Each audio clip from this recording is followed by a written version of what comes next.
వనపర్తి నుంచి ప్రణాళిక సంఘం ఉపాధ్యక్షులు చిన్నారెడ్డి గారి అనుచరులు పెద్ద ఎత్తున గాంధీ భవన్కి రావడం జరిగింది.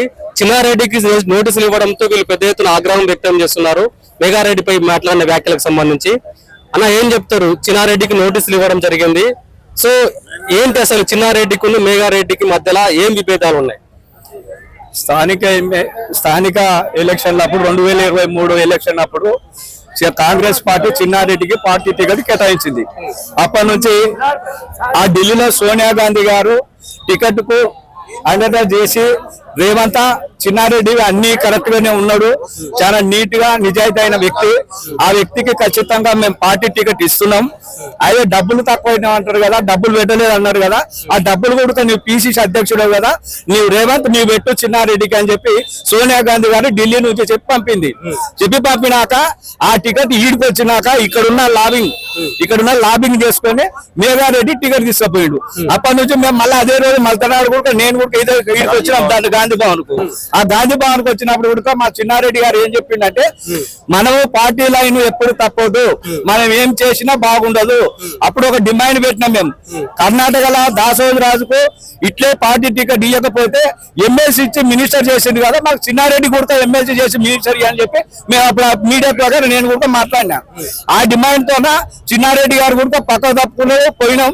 మేఘారెడ్డికి పాత క్యాడర్ కొత్త క్యాడర్ అందరు కలిసి పార్టీ వ్యక్తులు వేరైనా పార్టీ జెండా ఒకటే కాబట్టి మేము పార్టీ నాయకత్వంతో పనిచేసినాం. చిన్నారెడ్డి కార్యకర్తలు చేసిండు, ఆయన మేఘారెడ్డి గారి కార్యకర్తలు కూడా పార్టీకి పనిచేసినాం.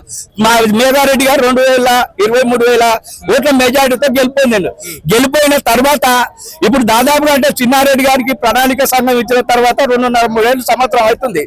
అప్పటి కూడా చిన్నారెడ్డిని ఏడగుడిగా కలుపుకొని పోవడం లేదు. ఒకటి ఆయన చేస్తున్న కొన్ని కార్యక్రమాలకు ఇప్పుడు ఐటీ టవర్ వనపర్తికి చిన్నారెడ్డి తెచ్చిండు, అక్కడ ఒక ఐటీఐ కూడా చిన్నారెడ్డి తెచ్చిండు. ఆ ఐటీ టవర్ ను కాంట్రాక్ట్ క్యాన్సిల్ చేసి మళ్ళీ ఇంకో కాంట్రాక్ట్ ఇప్పించి ఆయన ఓపెన్ చేస్తాడు. అంటే చిన్నారెడ్డి కాంగ్రెస్ పార్టీ కాదా? చిన్నారెడ్డి చరిత్ర ఏంది, చిన్నారెడ్డి మనస్తత్వం ఏందని తెలిసిన వాళ్ళు చాలా మంది గాంధీ భవన్ లో ఉన్నారు.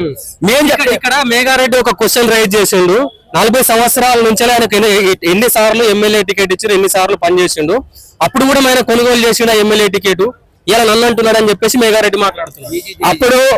అప్పుడు ఉన్న పరిస్థితులు వేరు. చిన్నారెడ్డి వనపర్తి చిన్నారెడ్డి గాంధీ భవన్, వనపర్తి గాంధీ భవన్. అప్పుడు ఈ సెకండ్ క్యాడర్ లేదు.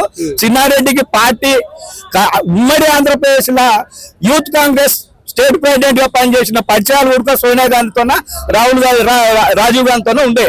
ఆ దాన్ని బట్టి చిన్నారెడ్డికి ఎక్కడ క్యాండిడేట్ ఆడ వనపర్తి అంటేనే చిన్నారెడ్డి డెవలప్ చేస్తాడు. ఇంకోటి క్రమశిక్షణ వాళ్ళ వ్యక్తి కాబట్టి చిన్నారెడ్డికి ఎన్నిసార్లు టికెట్ ఇచ్చినా నచ్చలేదని చెప్పి మొన్న ఎమ్మెల్సీ టికెట్ కూడా చిన్నారెడ్డికి ఇచ్చారు. అప్పుడు డబ్బులు లేవనే కదా ఇప్పుడు మీరు టికెట్ తీసుకున్నది. మళ్ళీ ఆయన అప్పుడు ఎట్లా డబ్బులు ఉంటాయి, అప్పుడు లేకుంటాయి కదా. ఇప్పుడు బీఆర్ఎస్ వాళ్ళకు సపోర్ట్ చేస్తున్నాడు, బీఆర్ఎస్ వాళ్ళ తరపున పనిచేస్తుందనే ఆరోపణ ఉంది. అది ఏం చెప్తారు దాని గురించి? మేమేం చెప్తున్నామంటే చిన్నారెడ్డి తరపుకెళ్ళి దొంగస్థానం చేసి దొంగ అన్నట్లుంది. నీవే పార్టీ నుంచి వచ్చినావు, నీకు క్యాడర్ ఉందా? చిన్నారెడ్డికి ఉందా? మేము ఏం చెప్తున్నాం, చిన్నారెడ్డి యూత్ కాంగ్రెస్ నుంచి కాంగ్రెస్ పార్టీలో ఉన్నాడు, 40 సంవత్సరాలు కాంగ్రెస్ పార్టీలో ఉన్నాడు. మరి ఎవరు ఎక్కడి నుంచి వచ్చిండు? నీవు బీఆర్ఎస్ నుంచి మీ మంత్రి అనుచరుగా ఉండి అన్ని సంపాదించుకొని కాంట్రాక్ట్ చేసి మా పార్టీకి వచ్చి ఈ తతంగం చేసినావు. నేను సీనియర్ కాంగ్రెస్ కార్యకర్తను, నేను జిల్లా కార్యదర్శిని, మాజీ ఎంపీటీసీని. నా ఊర్లో ఇంద్రామ కంపేస్తే నాకు తెలియదు.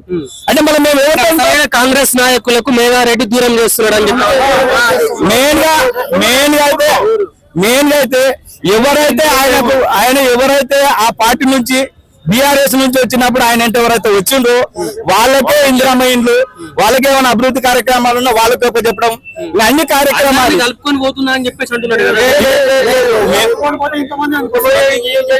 మేము అనేది ఏంటంటే మమ్మల్ని నువ్వు కలుపుకొని పోతే చిన్నారెడ్డి ఎందుకు ఇంత దూరం వస్తాడు? మా కార్యకర్తలు బాధలను పోయి మా నాయకుని చెప్తారు, మా నాయకుడు ఆ మాట అన్నారు గోపాలపేట. మరి ఒక దళితుడు మండల ప్రెసిడెంట్ గోపాలపేట, ఒక దళితుడు ఆయన అంటే జంగాల ఆయా ఊరవతలో ఉన్న జంగాల ఆయనకు ఒక మండల కాంగ్రెస్ పార్టీ అధ్యక్షుని ఇస్తే అక్కడ ఉన్న వాళ్ళ అనుచరులు కొన్ని పేర్లు ఉన్నాయి.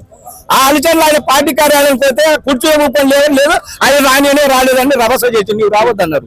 అంటే ఒక దళితులని వ్యతిరేకించలే కదా, అందుకే ఆయన పోయి చిన్నారెడ్డి చెప్పుకుంటే ఇంకో పార్టీ కార్యాలయాన్ని సపరేట్ గా ఓపెన్ చేయించిండు. ఆ ఓపెన్ చేసినప్పుడే చిన్నారెడ్డి ఇవి చెప్పిండండి. ప్రభుత్వం ఏర్పడి 3 సంవత్సరాలు అవుతుంది, ఇప్పుడు ఈ గొడవ ఎందుకు స్టార్ట్ అయింది మరి?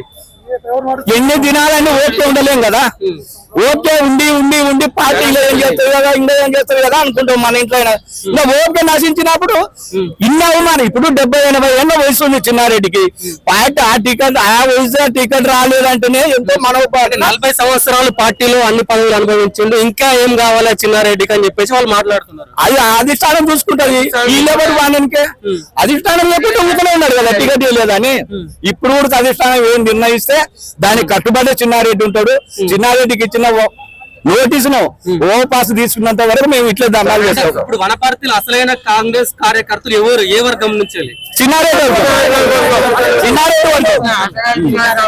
నీకు కాంట్రాక్టర్లు ఇచ్చి నీకు ఈ పని ఇచ్చి ఇందిరామిల్లు ఇచ్చి తోలుకొచ్చుకున్నది కాదు. చిన్నారెడ్డి వర్గాన్ని ఎక్కడైతే తొక్కితే అక్కడ చిన్నారెడ్డి పేరు ఉండకూడదు వనపర్తిలో. చిన్నారెడ్డి పేరు కనిపి ఇంట్లో మేఘారెడ్డి వర్షం. మళ్ళీ అదేటప్పుడు చిన్నారి 40 ఏళ్ళు చేసుకుంటాం ఊకేటుంటాం. మరి మేము కూడా దిగాలి కదా. ఇంకోటి మీరు చిన్నారెడ్డి తరపు నుంచి వెళ్ళి చిన్నారెడ్డి పంపించిందా, లేకుంటే మీరు చిన్నారెడ్డి మీద ఉన్న అభిమానంతో నాకు చిన్నారెడ్డి ఉంటే మిగిలిన ఉండు కదా. చిన్నారెడ్డి పంపించింటే చిన్నారెడ్డి ఉండు కదా. మళ్ళీ చిన్నారెడ్డి లేడు, మా సొంతం డబ్బులు పెట్టుకొని అభిమానంతో మేము వచ్చినాం. ఇంకోటి చిన్నారెడ్డి మీద నీవే కదా ఈడ చేసింది. ఫస్ట్ ఆయన గాంధీ భవన్ వచ్చిండు, మళ్ళీ ఆయన వచ్చినాక మేము వచ్చినాం. తప్పేముంది మాది? నువ్వు రాకపోతే మేము రాము. నువ్వు ఇప్పుడు ఢిల్లీ పోయినావు, మేము ఢిల్లీ కూడా వస్తాం. ఢిల్లీ కూడా సస్పెండ్ చేయాలి చిన్నారెడ్డి అని చెప్పేసి మేఘారెడ్డి మాట్లాడుతున్నారు. అన్నయ్యనే సస్పెండ్ చేయాలి, చిన్నారెడ్డిని కాదు. ఎవరైతే అంటున్నారో పోనీ అది కూడా మాకు డిమాండ్ మీద. ఇప్పుడు రాజీనామా చేసి ఎలక్షన్ ఇప్పుడు ఎమ్మెల్యే పదవి రాజీనామా చేసి ఎలక్షన్ గ్రామాలు. గాంధీ భవన్ మెట్లెక్కిర్రు చిన్నారెడ్డి అనుచరులు అందరు కలిసి ఏం చెప్తారు ఇక్కడ? ఏం చెప్తారు?